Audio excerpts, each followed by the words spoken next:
Assalamualaikum warahmatullahi wabarakatuh.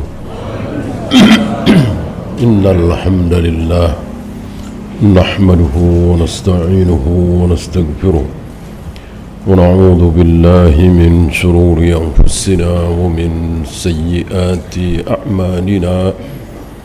Man yahdihillahu fala mudilla lahu wa man yudlil fala hadiya lahu. Asyhadu an la ilaha illallah wahdahu la syarika lah wa asyhadu anna Muhammadan abduhu wa rasuluhu wa ba'd. Kita sampai jalan yang benar, jalan yang hak, jalan yang sampai surga.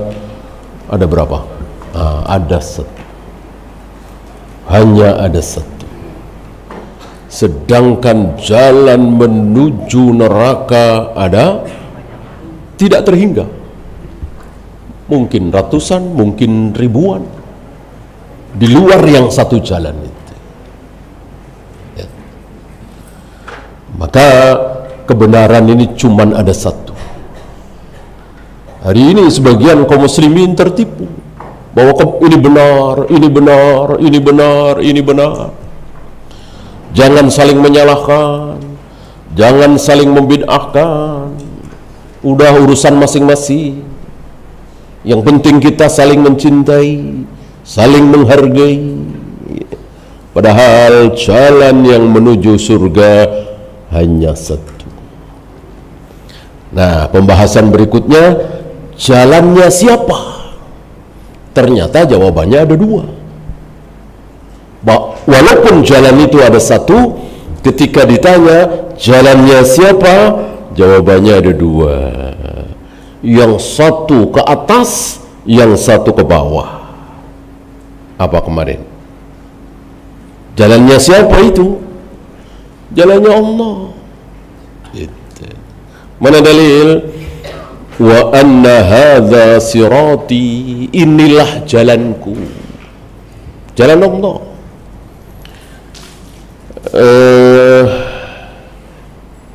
Dinisbatkan kepada Allah, siratillah alladzi lahu ma fis samawati wa ma fil ard. Jalannya Allah, Allah pemilik seluruh apa yang ada di langit dan ada di bumi. Ke atas, satu lagi ke bawah. Jalannya siapa? Jalannya orang-orang mukmin, jalannya orang-orang yang telah diberi nikmat. Siratal ladzina an'amta alaihim. Kan jadi ada dua.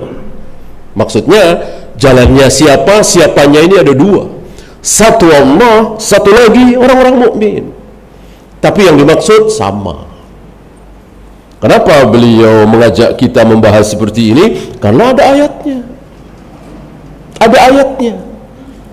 Yang mengatakan jalannya Allah itu ada ayatnya.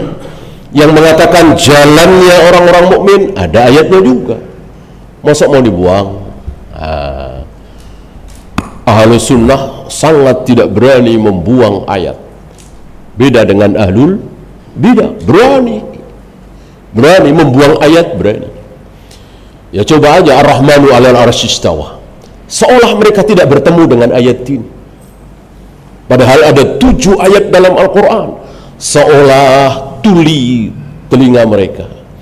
Seolah mereka lupa atau pura-pura lupa. Ya baca jelas. Mereka nggak berani melewati ayat itu ketika baca Al-Quran. Tapi tidak pernah dibahas, diimani, disampaikan secara sebenarnya bahwa Allah bersemayam di atas arsy.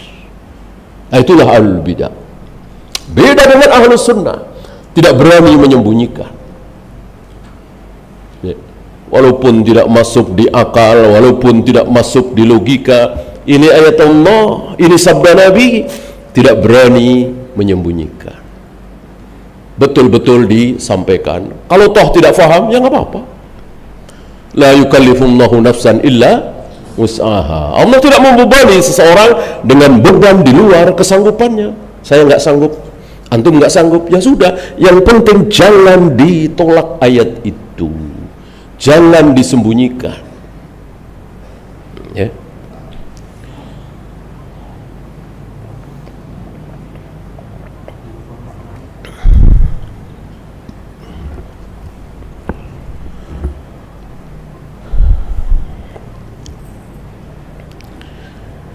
Sabilil mu'minin, jalannya orang-orang mukmin. Ini menarik ya. Ucapan jalannya orang-orang mukmin ini mengandung ancaman.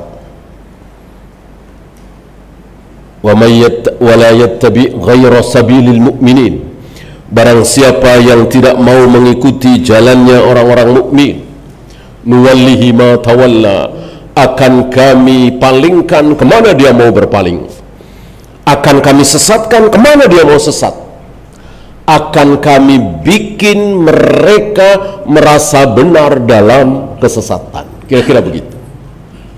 Nah, pertanyaan, berarti ayat ini mewajibkan kepada kita untuk mengikuti jalannya orang-orang mukmin.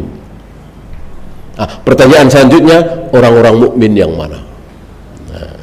Kan ada orang-orang mukmin Saudi, orang mukmin Indonesia, orang mukmin Malaysia, Mesir, Sudan, Syam, dan seterusnya. Orang-orang mukmin mana? Atau orang mukmin hari ini, atau orang-orang mukmin 100 tahun yang lalu, atau orang-orang mukmin 300 tahun yang lalu, 500 tahun yang lalu, 1000 tahun yang lalu? Jawabnya, orang-orang mukmin yang apa? Yang hidup ketika ayat ini turun. Jelas ini, tidak ada bantahan sama sekali. Siapakah orang-orang mukmin yang hidup ketika ayat ini turun? Imam Syafi'i? Bukan. Imam Syafi'i belum lahir. Imam Bukhari, Imam Muslim, Syekh Albani, Syekh bin Baz belum pada lahir ketika ayat ini turun, yang dimana kita disuruh mengikuti jalannya orang-orang mukmin. Siapa orang-orang mukmin di sini? Siapa lagi kalau bukan sahabat? Ini dalil yang sangat tegas, jelas, gamblang bahwa kita wajib mengikuti para sahabat. Sementara kita tidak diwajibkan mengikuti Imam Syafi'i, Imam Bukhari, Imam Muslim, Syekh Albani, Lajnah Daimah, MUI, dan seterusnya, nggak ada kewajiban ya. Ikut boleh, tapi wajib tidak. Tentu tidak semua kita bisa beristihad, ya kan? Saya nggak tahu nih, saya nggak punya ilmunya, ya sudah, saya ikuti pendapatnya Syekh bin Baz misalnya, ya silahkan, tapi jangan mengklaim bahwa ini yang benar, inilah kebenaran. Gak bisa. Yang boleh mengklaim bahwa ini pasti benar, nggak mungkin salah, yaitu ketika kita mengikuti Rasul dan para sahabat. Ketika kita mengikuti Rasul dan para sahabat, pasti benar. Ketika kita mengikuti si A, si B, si C, si D, bisa benar, bisa salah. Ya.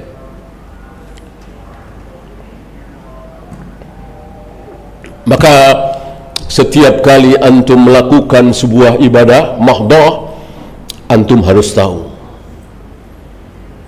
walaupun pengetahuan antum itu tidak langsung merujuk ke Sahih Bukhari, tidak langsung merujuk ke Sahih Muslim, setidaknya ada orang yang menyampaikan bahwa para sahabat tidak pernah membaca Shadaqallahul Adzim setelah selesai baca Al-Quran misalnya. Nah, antum sikoh dengan orang ini, walaupun mungkin teman atau guru, ya.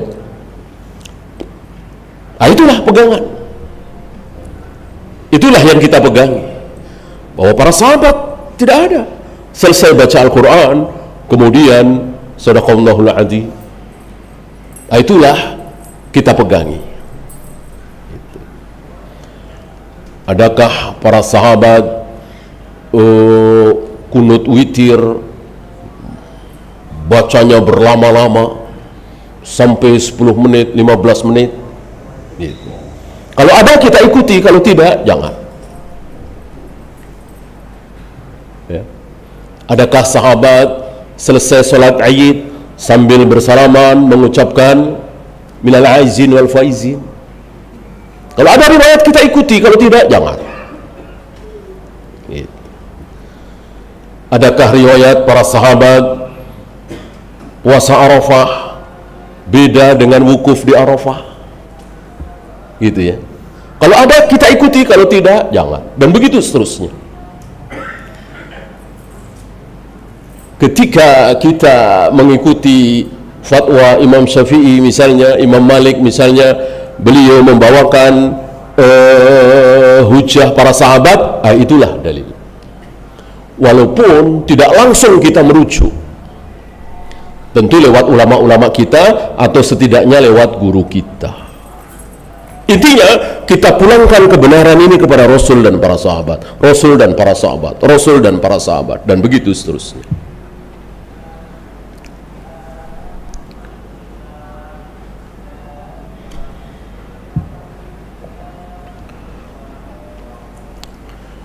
Kemudian wala tattabi'us subul, jangan kalian mengikuti subul. Apa subul? Jamak dari sabil. Sabilun, sabilani, subul. Rasulun, rasulani, rusul ya. Ini sewazan ya. Ada jamak yang modelnya seperti itu, fu'ul. Sabil jadi subul, rasul jadi rusul, kitab jadi kutub, kitab-kitab. Wala tattabi'us subul, jangan kalian mengikuti subul, jalan-jalan yang banyak itu. Apa jalan yang banyak itu? Semua jalan kecuali jalan yang ditempuh oleh ahlus sunnah. Itulah subul. Maka subul pertama adalah Khawarij, subul kedua adalah Qadariyah, subul ketiga adalah Rafidah, kemudian Jahmiyah, Jabariyah, Asy'ariyah, Maturidiyah, terus sampai 72. Itu semua subul, jalan-jalan yang sesat. Dan muslim, sekali lagi, yang kita bahas ini kan kaum muslimin. Kita nggak bahas Buddha, nggak bahas Hindu, nggak bahas Konghucu, nggak bahas Yahudi, Nasrani. Sudah jelas ya. Sebodoh-bodoh seorang muslim, seawam-awam seorang muslim, mestinya dia mengatakan dan meyakini di luar Islam, di luar muslim pasti kafir. Pasti kafir, dan orang kafir pasti kekal di neraka ya. Nggak mungkin masuk surga. Bisa juga sih masuk surga, ini bahasa Allah ya. Bisa orang kafir masuk surga, bisa nanti kalau sudah ada hatta yalijal jamalu fi sammil khiyab, kalau sudah ada unta bisa masuk lubang jarum. Kalau ada unta bisa masuk lubang jarum, bisa tuh orang kafir masuk surga. Ini bahasa Allah untuk ngeledek, menghina orang-orang, mengecilkan, merendahkan orang-orang kafir. Enggak mungkin, mustahil. Siapa orang kafir? Siapapun yang bukan muslim. Maka para ulama tidak menghabiskan waktu membahas Buddha, Hindu, Konghucu, Yahudi, Nasrani. Ngapain? Orang udah jelas sesat, jelas batil, jelas kekal di neraka. Ngapain? Oleh karena itu para ulama ahlus sunnah yang dibahas oleh mereka Khawarij, Jahmiyah, Jabariyah, Asy'ariyah, Maturidiyah, terus 72. Apakah hari ini sudah sampai 72? Wallahu a'lam. Bisa sudah, bisa belum.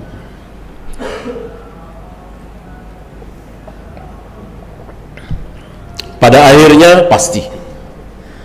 Pada akhirnya pasti 72. Tidak mungkin Rasulullah salah ucap. Pasti. Hanya sekali lagi, sudah sampai jumlah 72 atau baru 70, baru 60, baru 50, wallahu a'lam bissawab.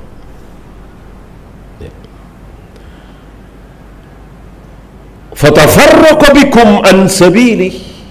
Kalau kalian mengikuti subul tadi, jalan-jalan di luar ahlu sunnah, pasti kalian akan tafarruq.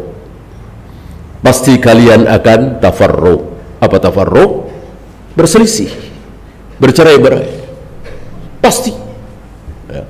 Walaupun berpelukan, walaupun saling mencintai, walaupun saling menghormati, walaupun tidak saling mengkafirkan, tidak saling membid'ahkan, bahkan saling asah, asih, asuh dan seterusnya, tetap itu tafarruq. Pernah kita bahas dua pilihan. Pilihan pertama, saling membid'ahkan,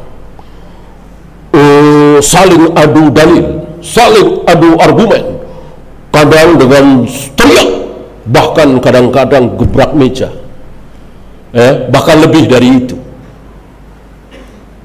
Dengan tujuan apa? Jangan sampai saudara kita sesat. Maka kita sampaikan ini bid'ah, ini syirik, ini salah, dan mereka tidak terima. Saling adu dalil, Lalu Allah berikan hidayah. Akhirnya bertemu dua orang ini atau dua kelompok ini, bertemu di mana? Di surga. Di surga. Waktu di dunia adu argumen. Oh, ini bid'ah, tidak bisa, begini.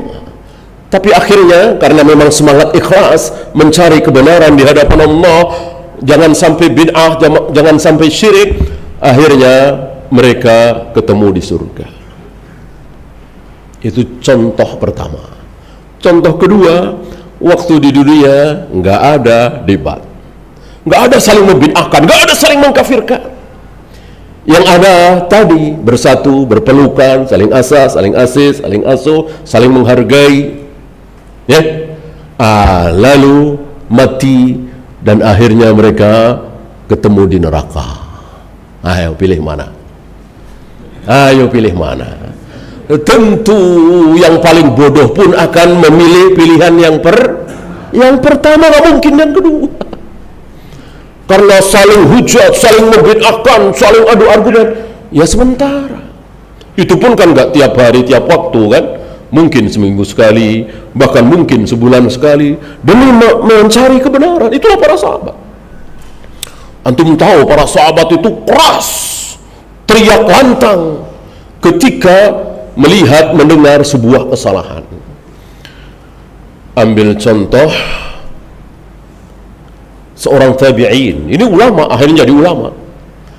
Ada yang mengatakan Nabi Musa yang ada di surat Al-Kahfi, yang bertemu dengan Nabi Khadir, ditemani oleh murid-muridnya Yusha bin Nun, yang ikan yang sudah dimasak itu jatuh, kemudian bergerak sendiri, hidup lagi di pantai.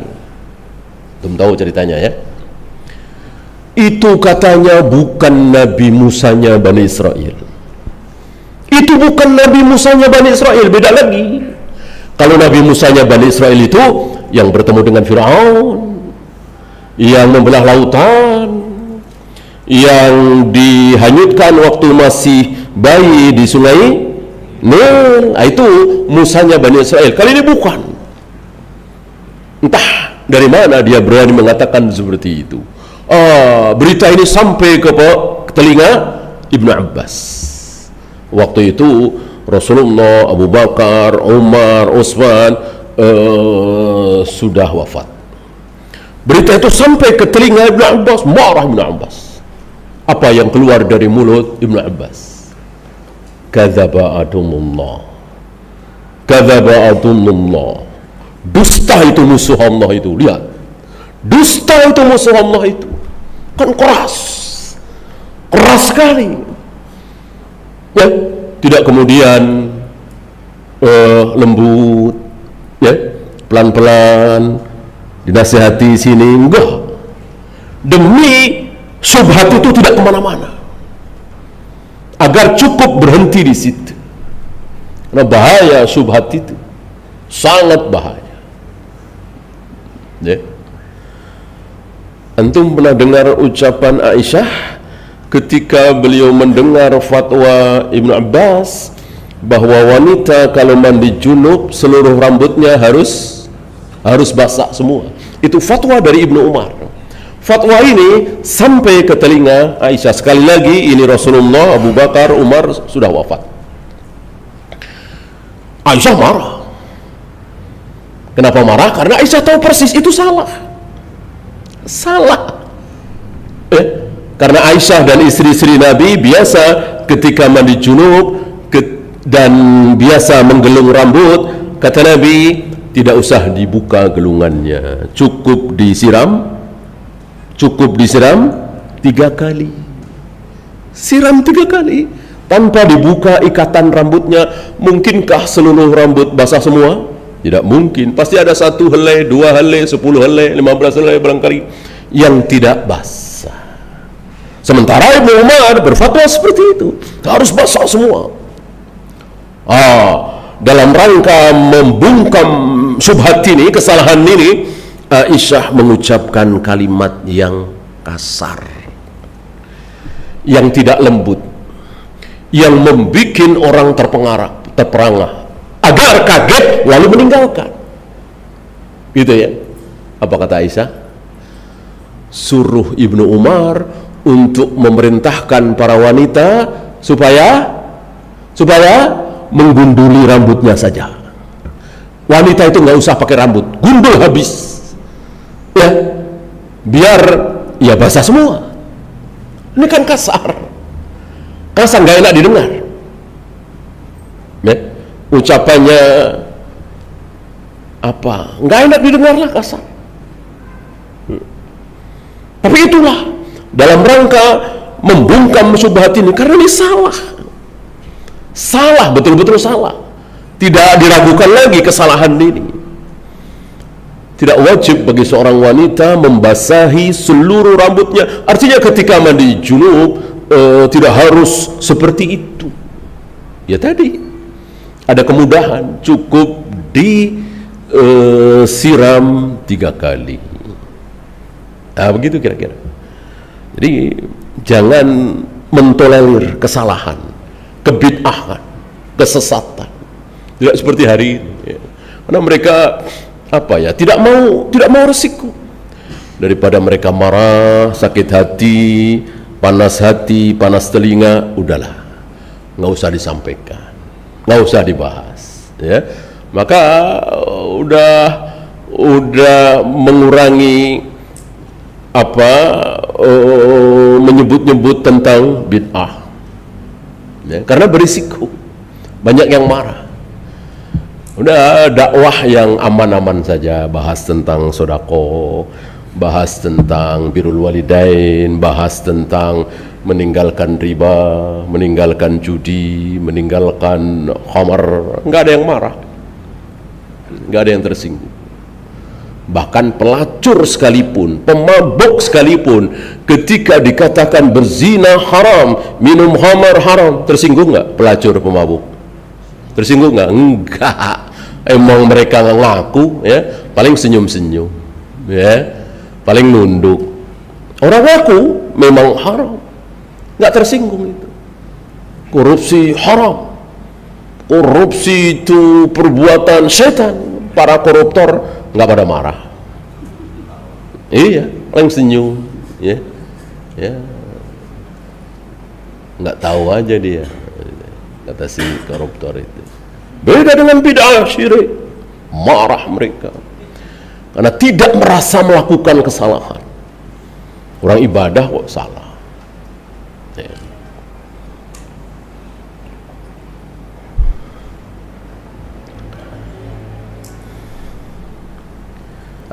Kemudian beliau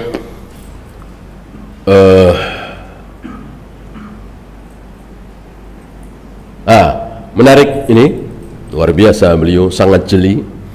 Jangan sampai ada orang yang protes, ini ada kata-kata subul nih, padahal baik. Gitu. Tadi kan kita bahas, subul itu tidak baik. Subul itu pasti sesat. Karena yang benar itu sabil, satu, subul kan banyak. Sementara ada dari suratul Maidah ayat 16, saya bacakan. Qala Allah Ta'ala, yahdi bihillahu, Allah memberikan hidayah, manittaba'a ridwanahu, kepada orang yang mengikuti keridhaan Allah. Orang yang mengikuti keridhaan Allah berarti dia salat, berarti dia puasa, berarti dia tidak berzina, berarti dia tidak minum khamar, berarti dia tidak berjudi, berarti dia tidak durhaka kepada orang tua, berarti dia tidak bakhil. Banyak kan? Subulus salam, subulas salam, jalan-jalan keselamatan. Ini kan subul, bukan sabil, subul. Apakah bertentangan ayat yang tadi dengan yang ini? Tidak. Tidak. Karena yang dimaksud dengan subul di sini adalah kebaikan. Kebaikan. Artinya apa? Di dalam Islam tidak berisi satu kebaikan. Ibadah mahdoh semua, enggak kan? Enggak kan? Ada lagi apa? Dermawan. Ada lagi apa? Berbakti kepada orang tua. Ya. Ibadah biasa-biasa saja. Salat tahajud nggak pernah, puasa Senin Kamis nggak pernah, apalagi puasa Daud, ya. Tapi dermawan sekali. Dia tidak bisa melihat orang susah. Susah dikit dia bantu, susah dikit dia bantu. Akan beda ibadah mahdoh dengan dermawan. Ya. Ada ibadah biasa-biasa saja, dermawan juga tidak. Gimana mau dermawan, dia sendiri butuh bantuan. Ya. Tapi akhlaknya bagus. Ya. Kalau ngomong enak, janji ditepati. Apa ini bukan kebaikan? Nah, ini yang dimaksud subul di sini, subulus salam. Kebaikan. Ya. Maka kita tidak boleh putus asa. Saya nggak punya ilmu, saya nggak punya harta untuk sedekah, apa bisa? Dengan apa saya bisa masuk surga? Nggak boleh. Nggak boleh. Bahkan tenaga saja untuk sholat dengan benar, saya nggak bisa. Saya sakit-sakitan. Saya hanya bisa duduk. Harta nggak punya, ilmu apalagi. Apa mungkin saya bisa masuk surga? Ini. Bahkan dia tidak bisa berbuat apa-apa, sholat nggak bisa. Gimana bisa sholat?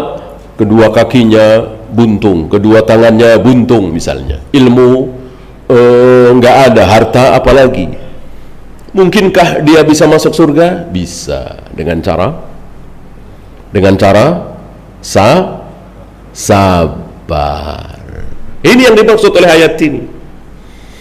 Jadi siapapun ketika dia beriman dan taat kepada Allah bisa masuk surga, walaupun miskin semiskin-miskinnya, walaupun dia bodoh sebodoh-bodohnya, walaupun dia lemah selemah-lemahnya, ya. Dengan cara bersabar. Itu kira-kira.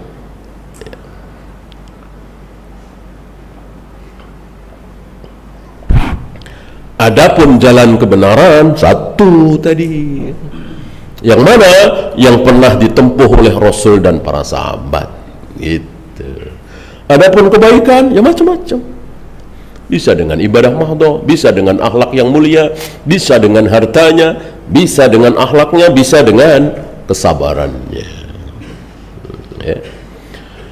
Bahkan orang ahli sholat sunat, ahli puasa sunat, bahkan dijanjikan masuk surga lewat pintu royan, kalah.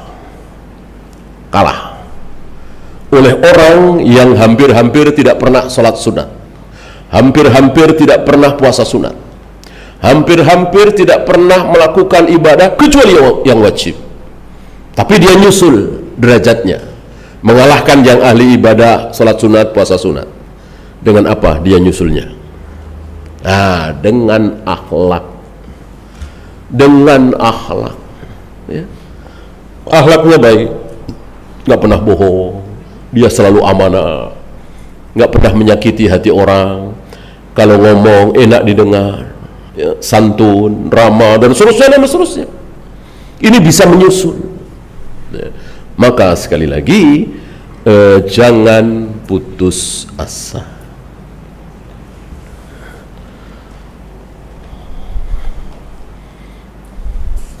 Kemudian saya bacakan yang tadi kita singgung sedikit. Walihada qala an-nabiy sallallahu alaihi wasallam. Oleh karena itu Nabi sallallahu alaihi wasallam bersabda, "Sataftariku hadhihi al-ummatu ala 73 firqatan."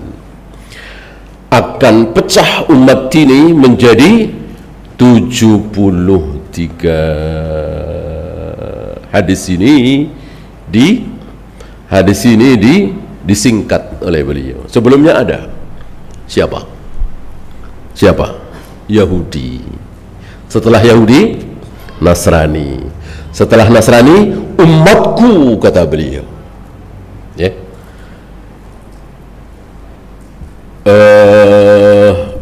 Yahudi berapa? 71. Nah, 71 Yahudi ini ada berapa yang benar? 1. Ya. Beliau mengucapkan Yahudi ini bukan berarti ada agama Yahudi, tidak, ya. Karena kata-kata Yahudi itu sudah sudah mendunia. Ketika Nabi awal menjadi Nabi, ketika beliau masih remaja, kata-kata Yahudi Nasrani sudah mendunia, maka tidak mungkin beliau menafikan ucapan itu, maka tetap dipakai. Tapi bukan berarti bahwa beliau membenarkan. Oh, berarti ada agama Yahudi dong, ada agama Nasrani dong, bukan Islam doang yang benar, enggak, ya. Apakah Nabi Musa mengajarkan agama Islam? Iya. Apakah Nabi Isa mengajarkan agama Islam? Iya. Apakah Nabi Adam, Nabi Idris, Nabi Nuh, Nabi Ishaq, Nabi Ibrahim mengajarkan agama Islam? Iya. Tidak ada agama yang diajarkan oleh para nabi, para rasul kecuali Islam.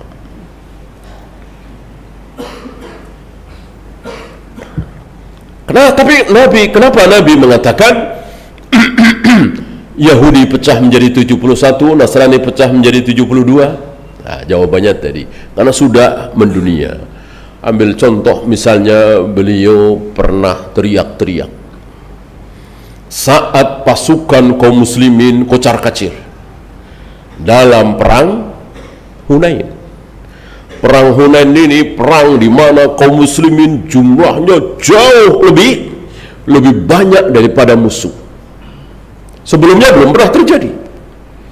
Dalam perang Badar, dalam perang Uhud, dalam perang Ahzab, selalu pasukan kaum muslimin lebih sedikit, lebih persenjataan orang-orang kafir lebih kuat, tapi selalu diberi kemenangan oleh Allah. Idh a'jabatkum kasratukum, tapi ketika kalian bangga dengan jumlah kalian yang banyak, justru Allah uji mereka dengan kekalahan yang luar biasa, kocar-kacir. Nah, di saat kocar-kacir itulah Rasulullah teriak, "Aku Muhammad, aku anaknya Abdul Muttalib." Dengan harapan pasukan yang kocar-kacir itu menuju ke suara itu. Dari itu, kalau kocar-kacir itu ngalamat kalah. Tapi kalau bersop-sop, rapi, insya Allah kuat pertahanannya. Perang di zaman dahulu, ya. Beda dengan perang sekarang, masing-masing pakai senjata dari jarak jauh, kan mencar gitu, ya. Zaman dulu karena orang dengan orang, ya, senjatanya paling pedang, panah, lalu berkumpul Yang jadi masalah Abdul Muttalib. Abdul Muttalib ini nama hak apa nama batil? Nama batil. Hambanya Muttalib. Muttalib siapa? Muttalib orang. Masuk hambanya si Muttalib. Hambanya itu harus hamba Allah. Abdullah, Abdul Aziz, Abdurrahman, Abdurrahim, Abdul Quddus, itu semua kan Allah. Namanya Ar-Rahman, ada Ar-Rahim, Al-Malik, Al-Qudus, As-Salam, dan seterusnya. Nggak ada nama Allah Muttalib. Kenapa ada kata Abdul Muttalib? Padahal nama yang batil. Tapi kenapa disebut-sebut oleh Nabi? Ya karena sudah umum.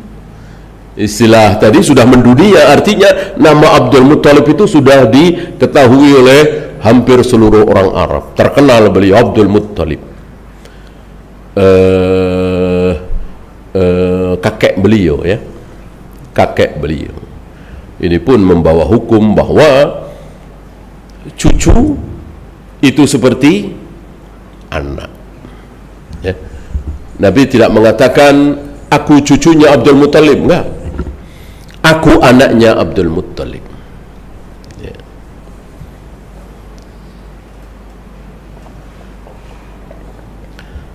Terjawablah sudah pertanyaan tadi. Kenapa Nabi menyebut-nyebut Yahudi? Padahal nggak ada agama Yahudi, adanya agama Islam. Tadi jawaban. Nah, 71 Yahudi itu sesat semua, kecuali satu. Yang mana? Yang mengikuti, yang setia, yang taat terhadap ajaran Nabi Musa alaihi salatu wassalam. Begitu pula Nasrani. Ada berapa? 72. 72 ini semuanya sesat semua, neraka semua, kecuali satu. Yang mana? Yang mengikuti, yang setia, yang taat, yang mencontoh ajaran Nabi Isa alaihi salatu wassalam. Nah, bagaimana Islam? Sama. Islam sama. 70 berapa Islam? 73. Semuanya sesat, semuanya neraka, kecuali satu. Kulluha finnar illa wahidatan. Semuanya masuk neraka kecuali satu. Yang mana? Dijawab manhum ya Rasulullah. Ada pertanyaan dari para sahabat, ya. Dan pertanyaan para sahabat pasti baik, pasti benar, pasti bermanfaat. Beda dengan pertanyaan ini sama-sama diajukan kepada Nabi SAW. Ketika Nabi hidup, beliau ditanya oleh 3 kelompok. Satu kelompok pertanyaannya pasti benar, 2 kelompok ini pertanyaannya pasti salah. Jadi nanya aja ada ilmunya. Jadi pertanyaan itu ada yang baik, ada yang tidak baik.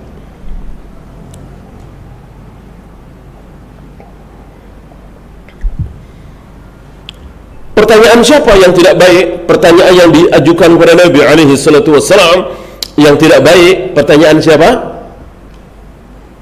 Pertama, ahlul kitab. Kedua, kafir Quraisy. Dua-duanya tidak baik. Sifatnya berbeda. Kalau ahlul kitab Yahudi bertanya kepada Nabi, tujuannya ngetes. Sudah tahu jawabannya, tapi pura-pura nanya, ngetes. Kan pernah Yahudi mengatakan kepada sesama mereka, coba tanyakan kepada Muhammad tentang ruh. Kalau dia jawab ruh begini-begini, berarti dia bukan Nabi. Berarti dia bukan Nabi. Tapi kalau dia diam saja nggak mau jawab, berarti dia Nabi. Tentu hanya orang yang berilmu yang bisa mengucapkan seperti ini. Dan betul ketika beliau ditanya tentang ruh, beliau nggak jawab sama sekali. Ya, Allah yang menjawab. Yas'alunaka 'anir ruh.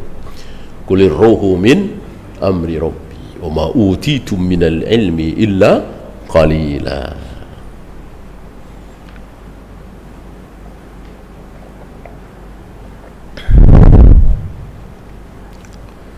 Masih ingat pertanyaan Abdullah bin Salam? 3 pertanyaan Abdullah bin Salam kepada Nabi. Ya, beberapa kali kita bahas di majelis ini. Beda dengan pertanyaan kafir Quraisy, Abu Jahal, Abu Lahab dan teman-temannya. Pertanyaannya bukan ngetes, tapi membantah. Pertanyaannya tujuannya adalah membantah, memojokkan Nabi sallallahu alaihi wasallam, membantah dakwah Nabi. Wa daraba lana mathala wa nasiya khalqa qala man yuhyil 'idhama wa hiya ramim.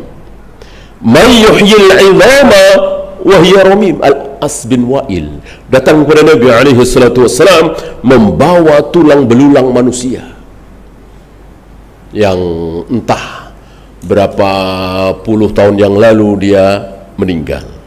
Dibawa di hadapan Nabi sallallahu alaihi wasallam dengan bertanya, "May yuhyil 'idhama wa hiya ramim?" Muhammad, siapa yang bisa menghidupkan tulang belulang yang sudah mati seperti ini, yang sudah hancur seperti ini, yang sudah berantakan seperti ini? Ya. Si fulan tulang pahanya di sini, tulang betisnya sebelah sono, tengkoraknya di situ, dan sudah belum kalau hancur. Bagaimana? Siapa yang bisa menghidupkan lagi? Kan nanya kan? Tidak butuh jawaban. Karena jawabannya ya satu, Allah. Tujuannya adalah membantah. Ya. Jangan sampai kita seperti mereka berdua. Kita harus mengikuti sahabat. Jadi pertanyaannya itu pertanyaan yang ada jawabannya, pertanyaan yang baik. Kalau Allah turun ke langit dunia saat sepertiga malam, berarti arsy Allah waktu itu kosong. Pertanyaan baik apa tidak baik? Jelas tidak baik. Karena nggak ada jawabannya. Ya.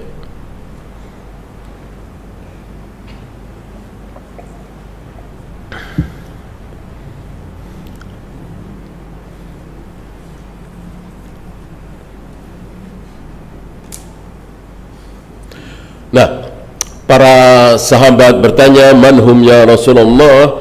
Siapa mereka itu ya Rasul? Yang mana? Yang ditanya oleh para sahabat yang mana? Yang 72 apa yang satu? Yang satu. Yang satu. Ya, coba kalau para sahabat bertanya yang 72, dan insya Allah Nabi akan jawab. Kan Allah Maha tahu. Allah jawab lewat lisan Nabi sallallahu alaihi wasallam. Oh, berat sekali. Berat sekali. Harus ngapalin yang 72 begini, berat sekali. Sangat berat sekali. Ya. Maka para sahabat tidak nanya yang 72, tapi nanya yang satu. Man hum ya Rasulullah? Yang satu itu siapa ya Rasul? Dijawab oleh Nabi alaihi salatu wassalam, "Ma ana alaihi al-yawma wa ashabi." Siapapun mereka, yang aku dan para sahabatku ada di situ. Atau dengan kata lain, siapapun mereka yang mencontoh aku dan para sahabatku. Jadi sholat, puasanya, zikirnya, kunutnya, niat sholatnya sama dengan Rasul dan para sahabat. Idul Fitrinya, Idul Adhanya sama dengan Rasul dan para sahabat. Tarawehnya, jamaah tarawehnya sama dengan Rasul dan para sahabat. Jumlah rakaatnya, sifatnya, semuanya terus merujuk kepada Rasul dan para sahabat. Itulah yang satu. Yang 72 yang bagaimana? Yang 72 yang bagaimana? Yang tidak sama dengan yang satu itu. Gampang kan? Gitu. Wallahu a'lam. Ya, silakan azan dulu. Wassallallahu ala Muhammadin sallallahu alaihi wasallam. Wa akhiru da'wana alhamdulillahi rabbil alamin.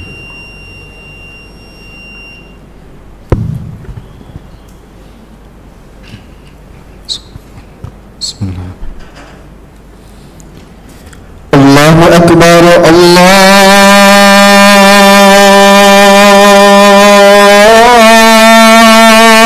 akbar.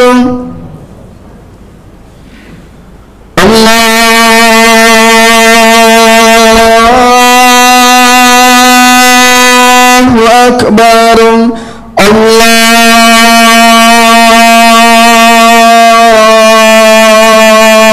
الله أكبر أشهد أن لا إله إلا الله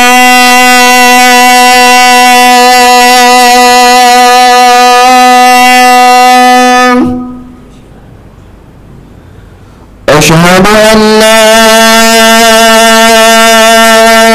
إله إلا الله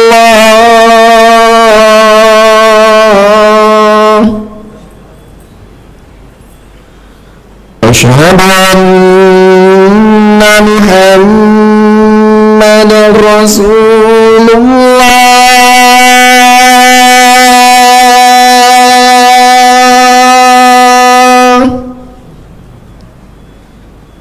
أشهد أن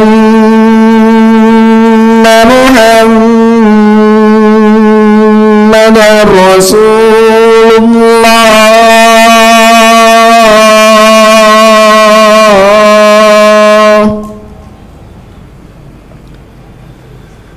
حي على الصلاة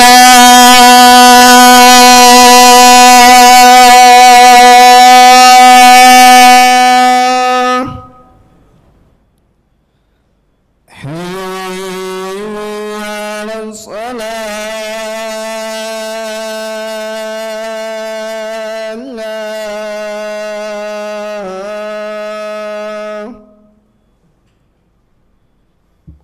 حي على الفلاح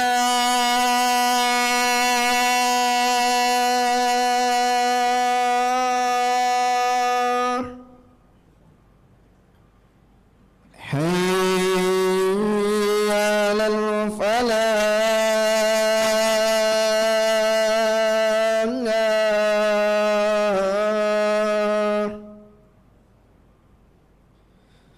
الله أكبر الله أكبر لا إله إلا الله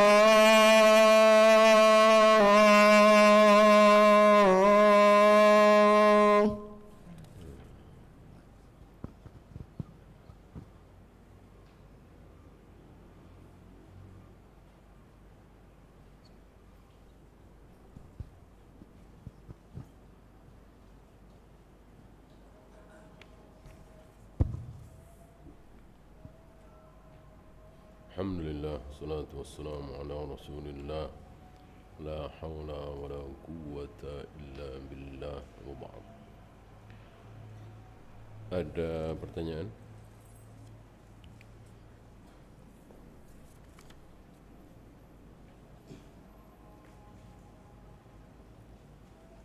Sesudah mandi junub, apakah diharuskan berwudu? Tidak. Tidak. Aisyah mengatakan berlebihan. Berlebihan. Wudu setelah mandi junub berlebihan. Kata Nabi apa? Tidak ada yang lebih sempurna dari mandi. Kalau wudu kan cuman kakinya, tangannya, wajahnya. Kalau mandi kan semuanya. Gitu. Nah, adapun praktek Nabi alaihi salatu wassalam ketika mandi junub, kata Aisyah, yang pertama kali dilakukan oleh Nabi adalah membersihkan kemaluan dengan tangan kiri, kemudian tangan kirinya digosokkan ke lantai, kemudian beliau berwudu, kemudian menyiram kepalanya 3 kali, kemudian seluruh badannya diawali dari yang kanan, selesai tidak wudu lagi. Atau cara kedua yang juga diriwayatkan oleh Aisyah, setelah beliau membersihkan kemaluan dengan tangan kiri, lalu beliau berwudu tapi tanpa kaki. kakinya masih kering. Kemudian beliau mengguyur kepalanya 3 kali, kemudian seluruh badannya, terakhir kaki. Ya. Pertanyaan selanjutnya, bagaimana kalau tidak mandi junub? Bagaimana kalau bukan mandi junub, mandi biasa untuk bersih? Apakah juga tidak usah wudu? Iya, dengan syarat 2. 1, mandinya basah semua. Kan suka ada tuh mandi tapi rambutnya masih kering, ya tentu harus wudu lagi. Yang kedua niat. Jadi wudunya itu mandinya itu diniatkan sekaligus wudu, menghilangkan hadas kecil. Bolehkah umrah 2 kali dalam 1 kali safar? Sekali ke Mekah ya. Ini yang tidak pernah dilakukan oleh Rasul dan para sahabat. Umrah itu kan 3 jam selesai. Kalau anak muda mungkin bisa 2 jam selesai ya. Maka bisa dilakukan sehari 2 kali atau tiap hari. Tapi Rasul dan para sahabat nggak ada riwayat umrah berkali-kali ketika 9 atau 10 hari di Mekah saat Futu Mekah dan 19 hari di Mekah saat haji wada. Beliau dan para sahabat umrah sekali. Lau kana khairan lasabaquna ilaihi. Kalau umrah berkali-kali itu benar, baik, berpahala, tentu sudah dilakukan oleh para sahabat. Pasti. Jika mau umrah, apakah ke Jeddah dulu atau ke Madinah dulu? Tentu tergantung pesawatnya. Ya, kita bahas sekarang aja ya. Kalau dulu kan kita nggak ngalamin ya, pakai kapal laut. Tergantung pesawat mendarat di mana. Kadang di Jeddah, dari Jakarta Jeddah, dari Jakarta Madinah, gitu. Nah, kita semua tahu ketika mendarat di Madinah belum melewati mikot, maka nggak ada masalah. Ya sudah, mendarat, masuk ke penginapan, tidur, istirahat, besok atau lusa baru berangkat ke Mekah untuk umrah. Mulai mikotnya, awal ihramnya di Dzul Hulaifah, kira-kira mungkin sejam dari Madinah ya. Begitu. Bagaimana kalau mendarat di Jeddah? Ketika mendarat di Jeddah, dari Jakarta ke Jeddah, dari Indonesia ke Jeddah, sudah melewati mikot. Apa kata Nabi? Haram melewati mikot sementara belum memakai pakaian ihram. Jadi ketika melewati mikot sudah harus pakai pakaian ihram, sudah masuk ke ihram ya, gitu. Dari situ ya langsung ke Mekah untuk tawaf wudum atau tawaf umrah. Bagaimana dari situ ke Madinah? Ya silahkan, kalau mau capek, mau repot. Jadi di Madinah 4 hari 5 hari harus terus memakai pakaian ihram. Karena sekali memakai pakaian ihram tidak boleh dilepas, artinya tidak boleh diganti dengan celana, baju dan seterusnya sebelum bercukur, sebelum tahallul. Padahal tahallul itu setelah sa'i setelah tawaf, gitu. Inilah kesalahan dan keberatan ketika mendarat di Jeddah kemudian ke Madinah dulu. Ini sebuah kesalahan, gitu ya.